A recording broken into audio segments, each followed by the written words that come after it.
Welcome to the How to Be Awesome at Your Job podcast, the show where brilliant professionals share how to sharpen the universal skills required to flourish at work. Enjoy more career fun, wins, meaning, and money with your host, Pete Makaitis. Hello, and thanks for joining us here for episode 772 with Gemma Leigh Roberts. Gemma does a fantastic job of understanding and unpacking the latest science on resilience and how we can use it to bounce back and enjoy life and work all the more. So you'll learn, 1, why you shouldn't confuse grit with resilience, 2, the challenges worth seeking out to build your resilience, and 3, how to build resilience into your daily routine. So if you want to check out the show notes or the transcript or the links to bits that we mentioned here, please drop on by awesomeatyourjob.com/EP772 and explore some of our goodies at awesomeatyourjob.com, from the full text transcripts that are all searchable to the gold nugget email summaries. A lot of goodies at awesomeatyourjob.com. Now here's Gemma's story. Gemma Roberts is a chartered psychologist who has spent most of her working life teaching, writing, and speaking about what it takes to navigate challenges successfully, build resilience in the face of adversity, and create environments where each individual can thrive and perform at their peak in their unique way. Her book, Mindset Matters, Developing Mental Agility and Resilience to Thrive in Uncertainty, just released recently, and it came from her Mindset Matters newsletter on LinkedIn, which has over 500,000 subscribers. She's also a LinkedIn learning instructor with her courses garnering over 3 million learners. She also hosts the We Got This Work Plus Life audio series on LinkedIn. Big thanks to Gemma for sharing her wisdom with us. And big thanks to our sponsors. Check them out. And big thanks to our sponsor, Acorns. Acorns makes it easy to start automatically saving and investing for your future. You don't need a lot of money or expertise to invest with Acorns. In fact, you can get started with just your spare change. Acorns recommends an expert-built portfolio that fits you and your money goals, then automatically invests your money for you. NerdWallet.com, whom I love on these sorts of matters, gives Acorns a whopping 4.7 stars and says, quote, "If you want to make the most of your spare change, there's no better place to do that than Acorns. Head to acorns.com/awesome or download the Acorns app to start saving and investing for your future today." And we got a legal disclaimer here. It may not be representative of all clients. Tier 1 compensation provided. Compensation provides an incentive to positively promote Acorns. View important disclosures at acorns.com/awesome. Investing involves risk, including the loss of principal. Please consider your objectives, risk tolerance, and Acorns' fees before investing. Acorns Advisors LLC, Acorns, is an SEC-registered investment advisor. Brokerage services are provided to clients of Acorns by Acorns Securities LLC, member FINRA/SIPC. For more information, visit acorns.com. One sponsor to check out is Harvard Business Review. This brilliant magazine, published at hbr.org, is the leading destination for smart management thinking. Fun fact, HBR has been mentioned in 108 episodes of the show. That's because HBR has great stuff that comes up often. They've got explainer videos, podcasts, real-world case studies, and much more. I think of HBR each night that I put on my special orange glasses. Their article, "Will Blue Light Glasses Improve Your Sleep?" revealed that those who wore them reported better sleep and a 7% improvement in work performance as compared to those who wore the sham glasses. So I cite HBR anytime anyone tells me that I look silly wearing them. Now, much of HBR's content is available for free when you sign up at their site. Subscriptions that get you unlimited content cost $10 a month. If you visit hbr.org/subscriptions and enter the promo code AWESOME, you can save 10% off of that subscription. Again, to save 10% off of your HBR subscription, go to www.hbr.org/subscriptions and enter the promo code AWESOME.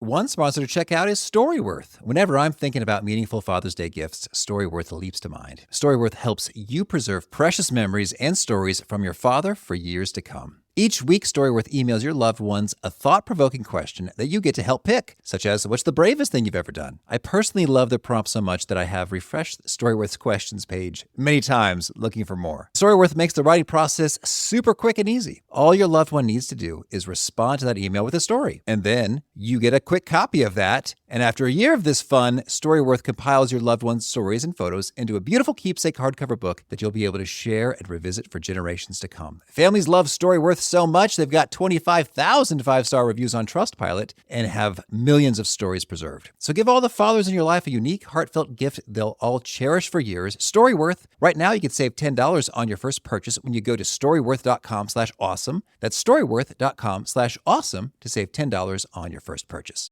Now, here's Gemma. Gemma, welcome to How to Be Awesome at Your Job. Hello, thanks for having me, Pete. Well, I'm excited to hear your wisdom, and I'd like to start in March 2020 and hear your story right at the beginning of pandemic times. You start your Mindset Matters LinkedIn newsletter and things really take off. Can I hear the story? Yes. Well, I guess a lot changed my working life around then. So we had literally just gone into lockdown in the UK, the first lockdown that we went into following the outbreak of COVID-19.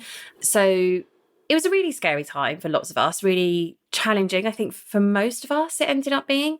And my research area is resilience. So that's the area that I've worked in for the last decade, but also the area where I've been doing doctorate research. So I thought at that time that actually there's so much that I could be sharing to help people navigate uncertainty. And I had access, kind of early access to LinkedIn newsletters because I'm a LinkedIn learning instructor. So it kind of seemed like the perfect time to share some of that advice, some of the evidence-based stuff that we know works, because what I was seeing is actually there was a lot being published or lots of people talking about resilience, but it wasn't necessarily accurate and it wasn't necessarily that helpful, because if we don't, when we think about psychology, if we're not careful, then sometimes we can do more harm than good. So I actually felt a bit of an obligation to put some helpful, evidence-based, useful information out there that hopefully would help people navigate uncertainty. I mean, at that point, we had no idea what we were about to go through in the world following over the following 2 years. So I had no idea how that was going to pan out. So the newsletter grew quite quickly on LinkedIn Learning. And I think within 11 months, there were 250,000 subscribers. All right. Yeah. And today, kind of 2 years on, there's like 550,000 subscribers maybe. So it really gained momentum quite quickly. And I honestly think that's because of the topic, because the newsletter is called Mindset Matters. And I think at that point in time, myself included, we were all looking for advice about what to do in this new working world. What do we need to think about? What's going to help us thrive, or even sometimes just survive some of these challenges and changes that were going on. So the newsletter took off, which was amazing. And it actually turned into a book, which has literally just been released, which is very exciting. So the book is also called Mindset Matters. And I wrote that thinking about those people that are reading the newsletter. So thinking about people who want advice on these key areas of psychology, or thinking about how we think about things, how we process information, how we can use that to our advantage in the working world, and kind of built out the 5 key topics that I talk about. And I guess in the book, I got to go into a bit more detail really around what those topics are. I explore a bit more in terms of research and case studies, but ultimately it's a coaching manual. So for each topic I talk about, there are coaching exercises in there. And I want it to feel like, for people reading this, I want it to feel like as close as it can to having a coaching conversation with someone and sitting down and testing out some strategies, seeing what works, tweaking things. Okay, well, thank you for the story. And that sets things up nicely. I'm curious, when you said information going around that's not accurate, can you bust a couple myths for us right off the bat here? Yeah. So a lot of how we traditionally think about resilience is kind of pushing through. So perseverance or grit or mental toughness, whereby we face a challenge and we need to kind of push through, get to the other side, make it through, get past it. But actually, that's not really what resilience is at all. It can be sometimes, but that's not entirely what resilience is. So resilience is positive adaptation following adversity. That's the kind of broad definition. And sometimes we do need to push through. Sometimes we do need to kind of figure out how we can take those next steps and just keep going. But also sometimes we need to stop. Sometimes we need to accept what's going on and we can't change it. Sometimes we need to rest. We need to build our resilience reserves up again. And sometimes we need to kind of break down to be able to build ourselves back up again as well. But that's not really the bit of resilience that we hear about. The other thing about resilience is we have been told, I guess, that it's up to us as individuals to work on ourselves to become more resilient, or some of us just have it and some of us don't. Again, that's not accurate. There is so much in terms of context that goes into resilience. So things like support systems around you, or organizational context where you work, the business culture, line manager support, policies, processes, big changes going on in the world, like COVID, for example, changing a lot of our lives. So again, yes, I focus a lot on helping people to become more resilient themselves, the things that they can do. But it's also very important to take into account kind of what's going on around you as well, and try and think about kind of the broader picture, which is not something that we were hearing a lot about at the start of the pandemic. And I think partly that's because that's where research is going. We're still kind of getting there with resilience research. So it's not grit. Resilience is not grit. It's not pushing through. Sometimes it could be, but other times it could be something completely different that you need. Okay. Well, thank you for that, the clarification, that distinction there. So positive adaptation following diversity.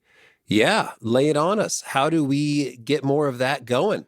Well, this is another little myth with resilience, or not a myth necessarily, but it's kind of something that's a bit unfortunate when it comes to building resilience. So when I work with people, particularly in a coaching context, quite often people want to build their resilience, but they don't want to face challenges, because ultimately, who does? Who wants to wake up in the morning and think, oh, I can't wait for this great big challenge that's going to come my way and I'm not going to know what to do with it? You know, most of us, we might appreciate small challenges, but big ones can sometimes feel overwhelming.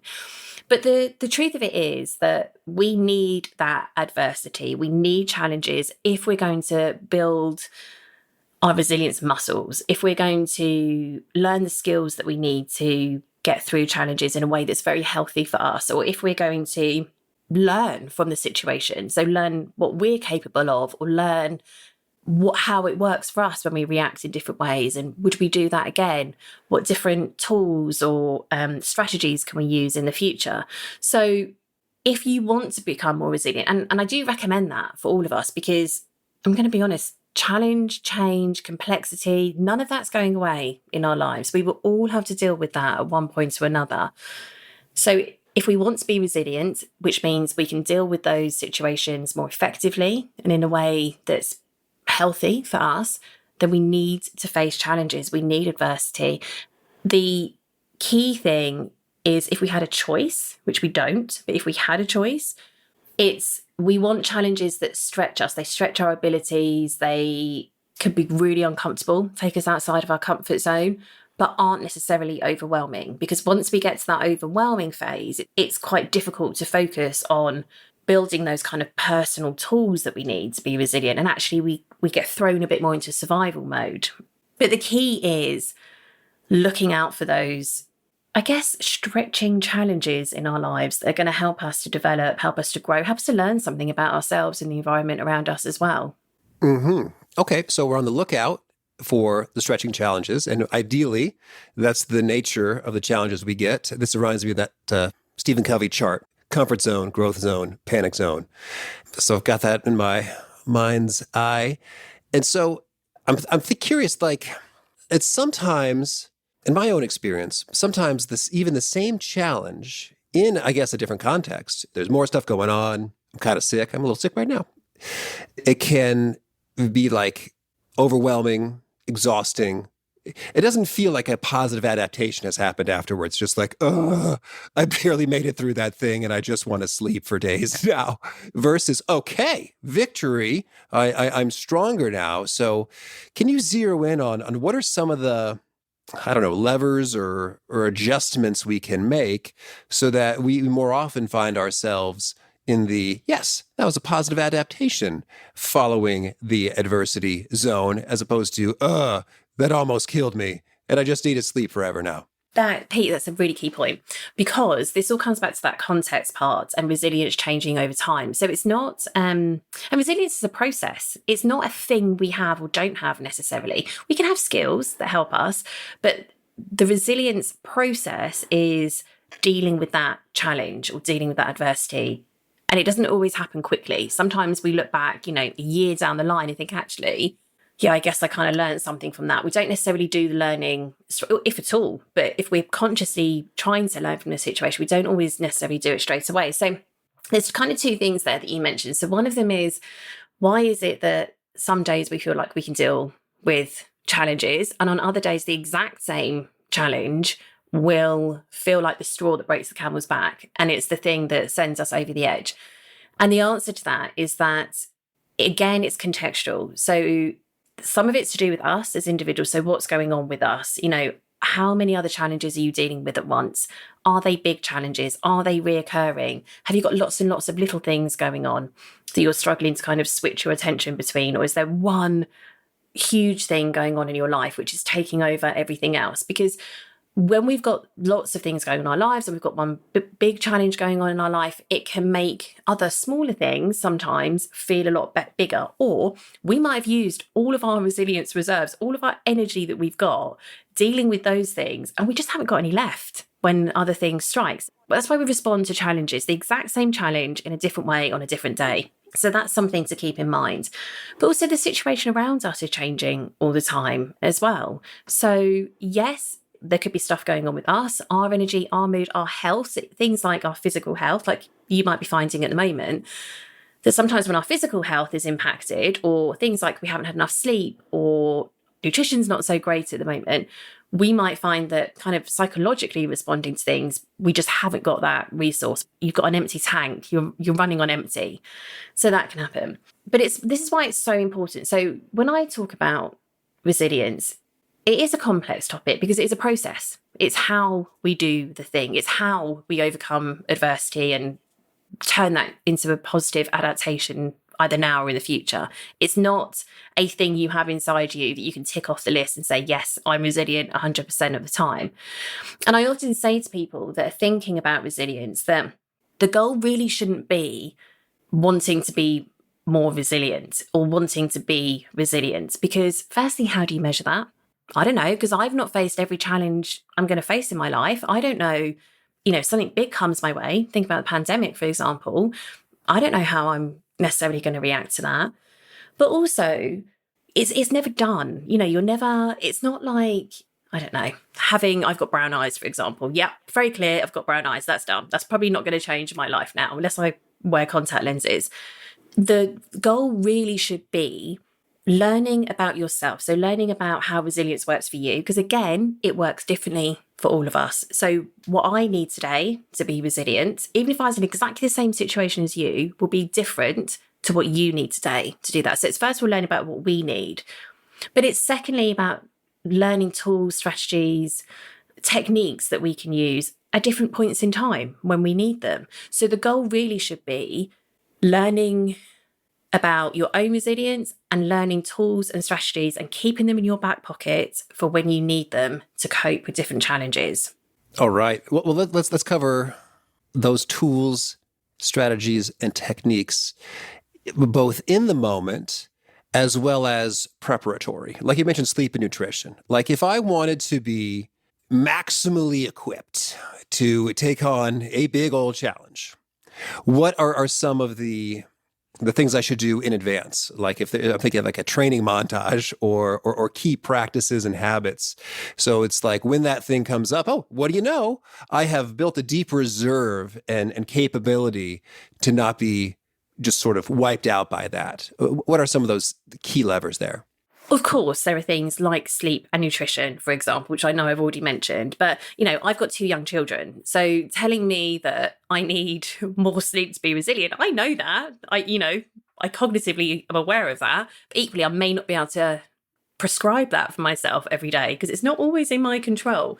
So it's having a bank of things to think about. So sleep, nutrition, exercise, they're good for any kind of health we're talking about, whether it's physical, whether it's psychological, for sure.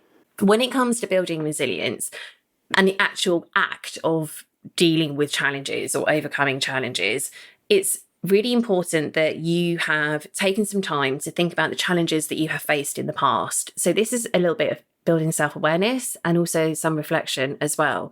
So either at the time where that challenge is happening, or you can even think back to where challenges have happened before. Think about how you dealt with it, what was helpful for you, what wasn't helpful for you. Ask yourself questions like, would I do the same thing again? Would I change anything? Like if I was in exactly the same situation again, what would I do differently? And that's not about regret. It's not about regretting necessarily how you handled that situation. It's about saying, what did I learn from that? And what will I take with me? And what will I leave behind when it comes to facing challenges again? So this reflection is really important. And again, like I said earlier about resilience, that reflection is never done. We have to keep doing this. Right? When it comes to our minds and how they work and mindset, we have to keep doing the work.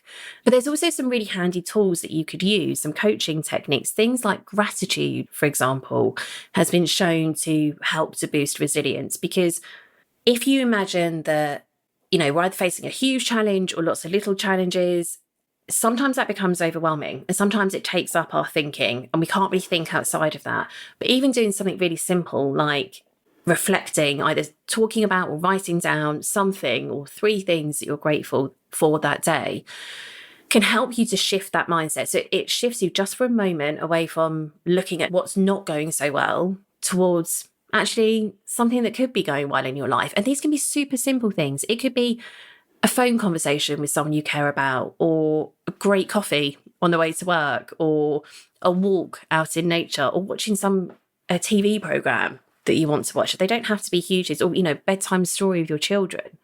So there's techniques like that that can help. And also another thing that I always recommend people focus on, if you want to think about, right, how do I equip myself to face future challenges?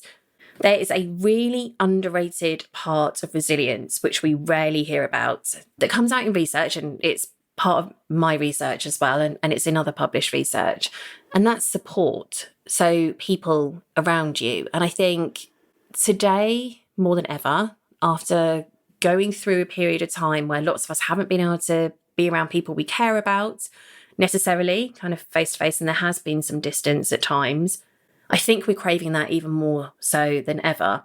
And actually, in my book, some of the coaching strategies that I go through, I talk about support. So a really simple one, for example, is thinking about creating your own board of supporters. So this means, imagine you're running a company and you've got a board of directors that advise you on different parts of that business. They've got different areas of expertise. In the resilience world, we want a board of supporters. So you want to imagine your own table, and you've got so many seats, whether that's 5 seats, 10 seats, you can choose. I tend to work with 10.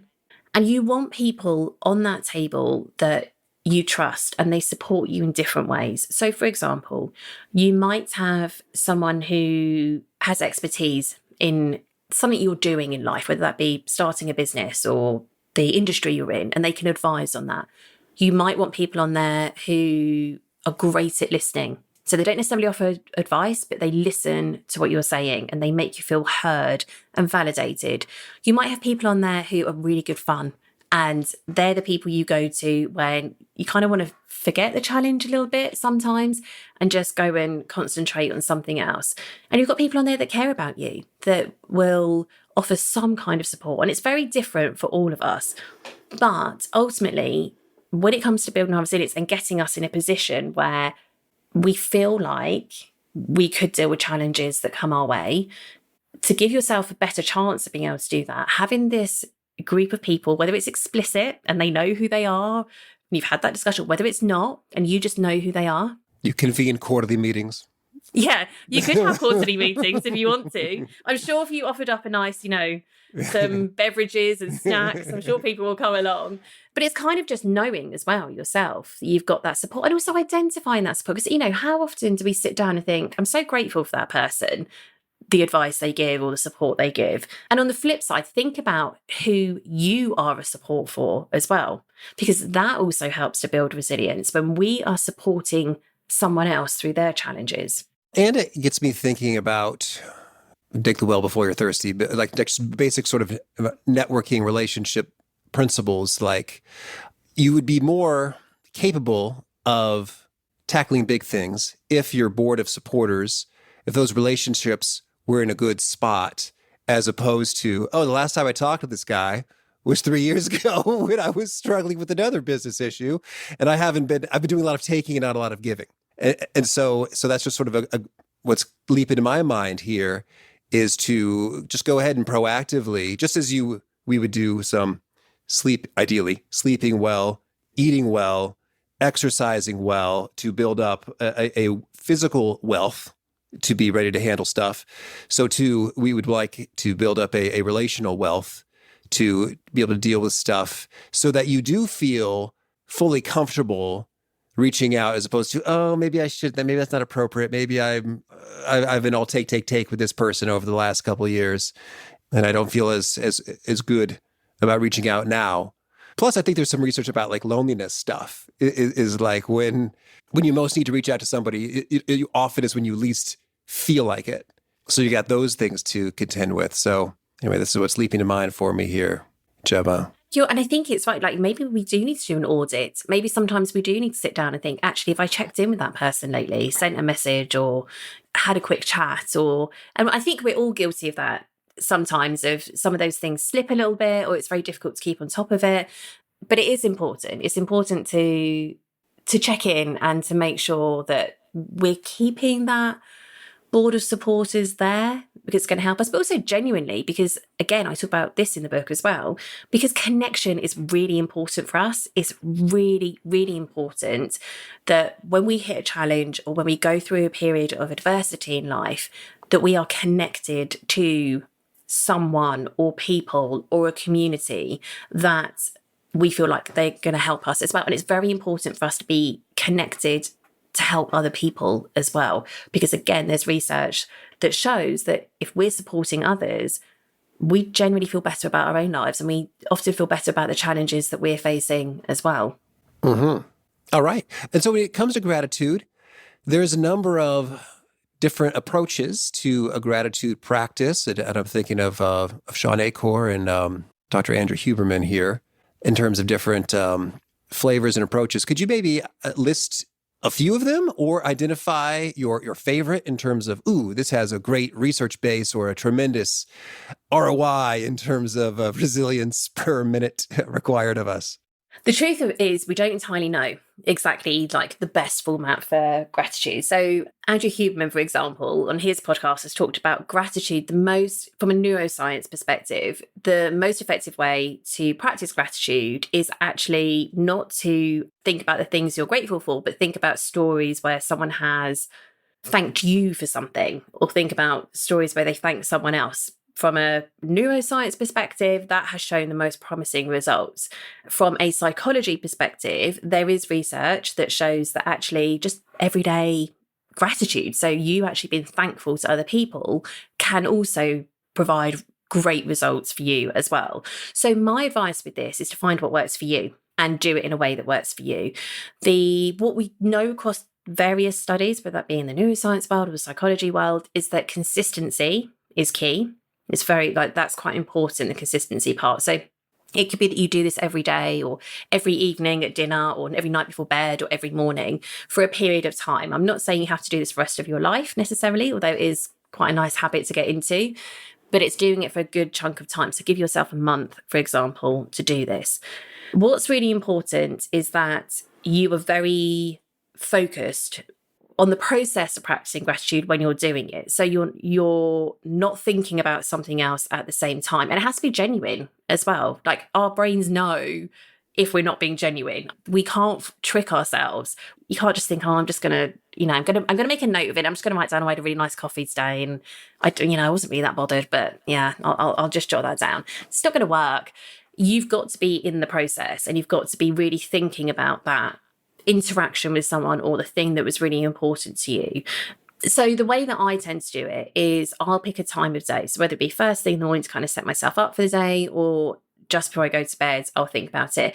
I'm actually starting to try and do this a bit with my children as well, even though they're quite small, but they don't really know what gratitude is yet. So they're 2 and 4. So we're just focusing on one fun thing that happened today, or one thing that was good today. Some of the answers are very random, especially from the 2-year-old. But the point is, we're starting to focus on, because they do a lot of talking about some of the things that haven't gone so well, like scrapes and cuts and bangs and sisters fighting and who did what. But actually, I'm trying to shift that focus a little bit to focus on, okay, yes, we have to. And the other thing with gratitude is it's not saying the challenges aren't happening, and it's not ignoring them or not acknowledging them. It's saying, yes, those things are happening, but this stuff is also happening as well. So it's kind of providing a bit more of a balanced view, even just for a moment. That's often all it takes. So the truth is, there is no one way of doing this. My advice is, and my advice actually with most of the coaching strategies that I talk about in the book, is that test it. see what works for you. See how it works for you. Does it work jotting this down? Does it work doing this on a Friday as you're wrapping up for the week? Does it work doing it on a Monday morning? Does it work doing it every morning for you? Does it work at certain points in time? So when you might start to feel that stress in your chest, or, sometimes that anxious feeling that you might get, is that the time where it works for you? It's testing this stuff and, again, reflecting on, has that been helpful? Has it changed my thinking process? Has it changed how I interact with the world or others in a more positive way? And tweaking it where you need to, and kind of keep reflecting on that and making that reflection part of your kind of at least weekly life, I'd say. Yeah, that's fun. And I guess as I've been doing some of that reflection, one little nuance I've discovered is that when I reread the list of gratitude bits, it's a lot more powerful on the reflection if those pieces are somewhat unique. Like in the same day, for example, I might feel gratitude that my wife made a sandwich. Like, oh, good. I was hungry and here's a sandwich. That's great. Thank you. So I do have gratitude there. But if I write that down and then later I read it, I don't as much feel a resurrection of the gratitude vibes. Like, oh, yes, because it's not that novel. It's like, yes, I was hungry and then I ate. It happened. That's happened thousands of times over my lifetime. Versus on the same day, maybe I did a puzzle with my kids. They're 3 and 4, so also young. And then Mary immediately says, dance party. She just wants to celebrate having finished the last piece of the puzzle. And, and just immediately says, dance party, and starts doing a thing. And so I'm very grateful that occurred and I had that moment and that memory. And I guess that's sort of my distinction, I guess, in terms of I'm grateful for this thing and it's like it quote unquote qualifies as a memory. And in subsequent reflection, I go, oh yeah, that thing was really lovely. And oh yeah, that thing was really lovely. And it gives me more of a jolt than if it's just so very ordinary. Like I had another great coffee. So that's my experience. I don't know if there's research on it or maybe that's your whole point. Reflect on what works for you. 100%. That's the point, like reflect on what. And the novelty part. So I talk a little bit in the book about novelty as well. That's how our brains remember things. And also really seek novelty. That's interesting for us. That keeps life interesting. It keeps us learning. We learn new things through novelty. So we're kind of hardwired for curiosity and novelty. So we want to embrace that as much as possible. So we probably will, I think most people will find that if there's something to be grateful for that is kind of out of the ordinary, that's the stuff we're going to remember. That's the stuff that's going to make a big impact. However, we're not going to have that every day, potentially. And it's also really important sometimes, again, talking about mindset, perspective. Perspective is a huge part of resilience. Sometimes we kind of need to remind ourselves about those little things as well. And even though, making a sandwich, for example, or, my husband making me a nice coffee, like he's like chief coffee maker in our house. And sometimes I have to really think, because obviously I'm like, oh, thanks, that's really lovely. And I do appreciate it. But sometimes I have to really sit down and think, actually, that's really kind. He does that all the time, like way more than I do. And actually, maybe I should be a bit kinder in one way or another.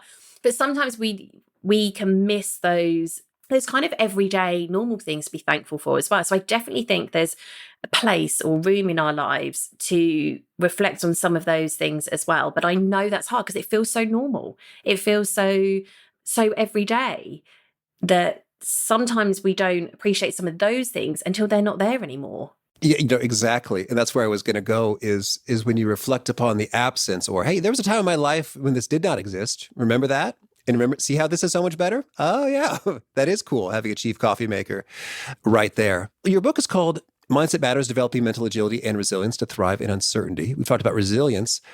What's mental agility and how do we get more of it? So mental agility is a lot to do with kind of being flexible in how we look at the world and how we process information. And it's kind of, I guess at the heart of it is not being wedded to one way of doing things or one way of thinking. So there's a lot in there about, I've talked a little bit about curiosity. So being curious, nurturing curiosity, remaining curious, even when things are really challenging. And there's some things you can do around that, like really simple things. Like, for example, say like you commute every day and you get a tube or a train into the city, and you walk the same route every day to work, pick up your coffee from the nice coffee shop you always go to, or pick up breakfast from the place that you love. That's amazing. But sometimes you can force yourself to go a different route and stumble across a completely different street or another little coffee shop that you haven't seen before. Especially, I used to do a lot of work in London, for example, less so kind of commuting since the pandemic. But, especially in the city, there are little tiny windy streets. You could get to the same place in a completely different way at different times. Or it could be things like going to an art gallery. I'm not really into art galleries, if I'm honest. I'm not really into museums particularly, unless it's about a topic that I love.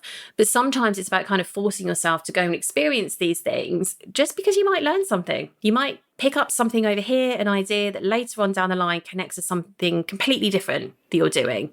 So that's part of mental agility, this idea of being curious, but also being able to challenge your perspective and also broaden your perspective. So I guess when I first started out as a psychologist, when I was doing my undergraduate degree, I thought I was going to university to learn how people think and be able to help people think in the best way for them. And I thought I was going to go and do my undergraduate degree and find out the best way to think about challenges or the best way to think to create success. And I had a complete shock when I found out that doesn't exist. And actually, I remember the feeling. I remember coming away from a lecture one day and thinking, I feel like my world is like crashing down here, because everything I thought there was a right way. I thought there was a right way of thinking. I thought there was a right way of doing things. And I've just been told that actually there are a whole bunch of completely opposing theories, ideas, ways of doing things that can all work for certain people at certain points in time, potentially. And there's no answer. And I remember my perspective of the world being a little bit shattered. It sounds very dramatic, but it did take me a while to kind of get my head around what being a psychologist was going to mean. But that's a key point, is that, I come to a situation with a perspective. I've got one perspective. There are hundreds of other ways to see that situation. So mental agility, part of that is training ourselves, firstly, to acknowledge you've got one perspective and there are loads of other perspectives out there. And secondly, to seek out those other perspectives. Like ideally, you want to. And it's not about diagnosing other people or how they look at the world or, being able to put them in a box and you're in a different box. It's not that, but it's about thinking, how else could you look at this situation? How else could you look at this problem or this challenge? How do other people look at it? Ask them, find out that information. It's things like consuming your news from different sources, not just one source, or reading, if you're a fiction reader, generally read a non-fiction book or vice versa. It's just kind of. And also, particularly in those heated situations with someone where you're coming in strong with a perspective, where you can, it's taking that time to take a step back and remember that you're not necessarily right. You might be, or there could be lots of rights. There could be 10 different right ways to look at this. So that's part of mental agility as well. It's being able to kind of move between ideas quickly. So you're broadening that perspective. So you're keeping that curious mindset, but also being able to see other perspectives as well and training yourself to do that. Mm-hmm. And so then that sounds handy, both in terms of problem solving, in the context of, hey, here's a big tricky thing. Oh, because I have multiple perspectives, I have a greater chance of being able to crack it. As well as, I'm imagining just like emotionally, realizing that when you're in a moment of, this sucks, I hate this, I'm suffering, I want it to stop immediately. If you've got some great mental agility, you could say, well, actually, this might sort of be helpful in some ways, like ABC. I'd still rather not deal with it, but, it's not totally worthless. Yep, 100%. It changes the way you look at challenges and at situations. And honestly, let's be honest, some of the big challenges we have to deal with in life, we would never want to face those. We would never wish them upon people. We've got to be a little bit careful in the resilience world in that, I don't want to be like, oh, it's amazing. The more challenges, the better for all of us. Because ultimately, some, challenges can bring pain and they can bring discomfort and they can bring upset and you can feel unsettled or overwhelmed or anxious. And that exists. We can't deny that. But we can't change that. So the only thing that we can do is find ways to look after ourselves and to deal with those situations in the best way that we can. And by the way, it's completely acceptable to fall apart when things are not going well. It is completely acceptable to feel overwhelmed, anxious, stressed, depressed, all the things. That is okay. It's not necessarily about denying that or changing that straight away. It's about moving things in the direction that works for you over time. You don't have to do that straight away. All right. Well, Gemma, tell me, anything else you want to make sure to mention before we shift gears and hear about some of your favorite things?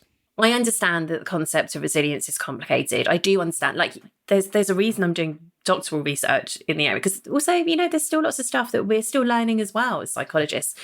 But my biggest tip, if you're thinking about yourself and how you cope with challenges and uncertainty, is firstly, get to know yourself, get to know what's happening to you, reflect on that, build your self-awareness. Again, it's never done. I still have to do that all the time. I still sometimes have to sit back and think, why did I react like that? That was completely like not appropriate response considering the challenge. Like in my head, it doesn't really matter, but that's how I feel about it.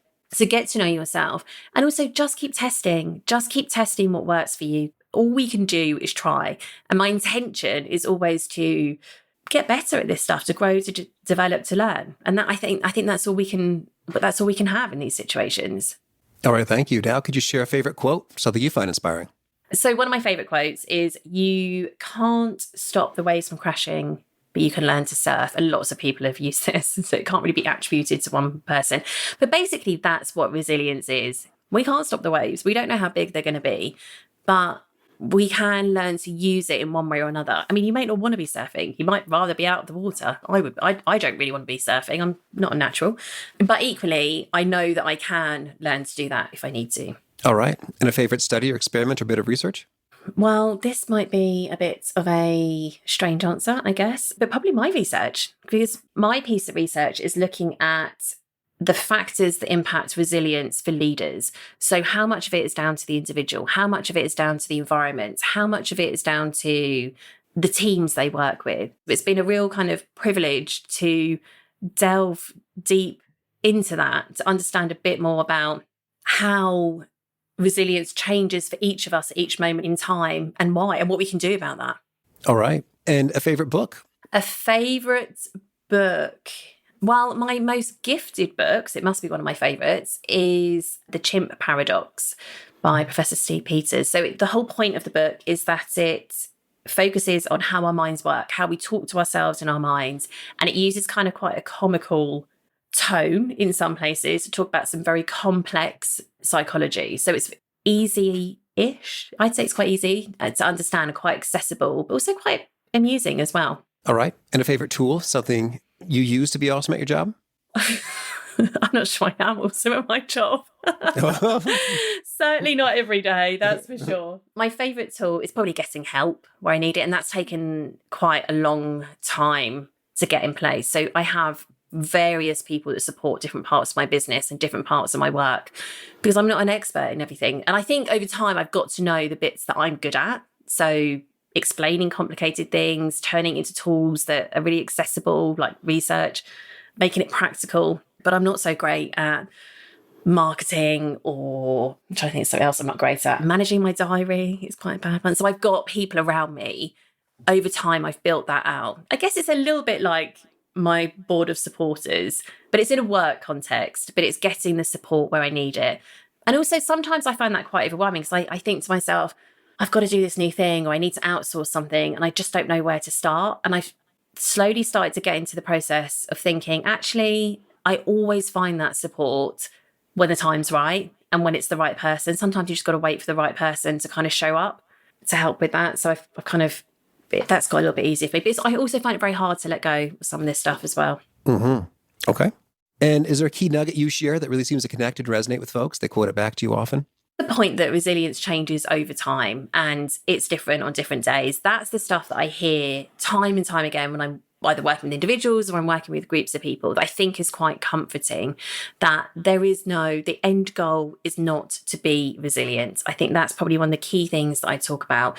It is giving yourself the tools to be able to deal with challenges that can help you to be resilient, but it doesn't make you resilient. All right. And if folks want to learn more or get in touch, where would you point them? Probably my website. So GemmaLeighRoberts.com, because everything I kind of do is on there. So like courses and books and all of that jazz is on the website. Okay. And do you have a final challenge or call to action for folks looking to be awesome at their jobs? Yes, I do. So challenge yourself at least this week, and try and build this into every week if you can. to take 20 minutes at the end of each week to just do a little bit of reflection. I know I keep talking about it, but this honestly helps you to get better and better. So we think about that continuous improvement over time. If you can get 1%, even 0.5% better at what you do each week over time, you're going to see big results. So there's 3 things that I would focus on. First of all, you review how that week has gone for you. So you literally, what's gone well, what hasn't gone well. That's it. Then you think about refine. Okay, so how can I refine some of that stuff that didn't go so well? What can I do a little tiny bit better, just a tiny bit better? And the third step is repeat. You just keep doing this over time. It comes back to that reflection. So you're very conscious of what's going on and very aware. Tiny, tiny, tiny tweaks to make things slightly better and just keep it repeating. That's the consistency. All right, Gemma, thank you. This has been a treat. I wish you much luck in mental agility and resilience. Thank you very much. I really love what Gemma had to say about your board of supporters, and to take a moment and think about who are those people and how strong is that relationship? And do you need to maybe do some reaching out and building and developing and enriching those relationships so they are good and strong when you need them, and to support them and enjoy the feel-good benefits that come from that, as well as the science-based resilience boost you get as well. So again, the show notes, the transcript, the links to items that we referenced are at awesomeatyourjob.com/EP772. Hope to catch you next time, and peace. Thanks for listening. To get the most out of the show, we recommend 2 key things. First, check out the extra resources at awesomeatyourjob.com. You can find this episode's transcript and links, as well as the perfect episode for your situation. You can search the full text transcripts of hundreds of episodes or explore episodes tagged by topic and competency covered. Second, subscribe to the podcast and get future episodes automatically. You can subscribe by telling Siri and several other smartphones and speakers, subscribe to the How to Be Awesome at Your Job podcast, or by tapping subscribe in your podcast player of choice. If you'd like some extra help figuring out podcasts and how subscriptions work, visit awesomeatyourjob.com/subscribe for guidance. Hope to catch you on the next episode of How to Be Awesome at Your Job.